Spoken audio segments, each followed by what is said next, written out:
ગુજરાતમાં મિલેટ ક્રાંતિ માત્ર 2 દિવસમાં જ 2.93 લાખ નાગરિકોએ લીધા મિલેટ્સ મહોત્સવની મુલાકાત। વડાપ્રધાન નરેન્દ્ર મોદીની દીર્ઘ દ્રષ્ટિથી સુપરફૂડ મિલેટ્સ પ્રત્યે ગુજરાત ઉપરાંત સમગ્ર વિશ્વના નાગરિકોનું આકર્ષણ વધ્યું। કૃષિ મંત્રી રાઘવજી પટેલે જણાવ્યું હતું, મહોત્સવમાં લાગેલા 606 સ્ટોલ દ્વારા ₹1.62 કરોડની કિંમતના મિલેટ્સ, પ્રાકૃતિક ખેતી પેદાશો અને મિલેટ્સ વાનગીનું વેચાણ થયું છે। મહોત્સવમાં હજારો સ્વાદ રસિકોએ મિલેટ્સની બનેલી વાનગીઓનો આસ્વાદ માણ્યો।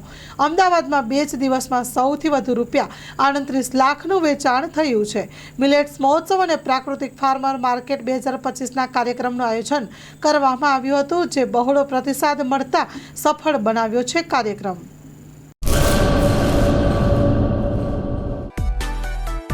માં motor driving, safe and sure driving. Driving એ શોખ સાથે આપની મોટી જવાબદારી પણ છે। અમારા ઇન્સ્ટ્રક્ટર દ્વારા સચોટ અને સરળ માર્ગદર્શન, આપની રોજની તાલીમની માહિતી મેળવીને શું અધુરાશ છે એના ઉપર પૂરું ફોકસ કરાય છે।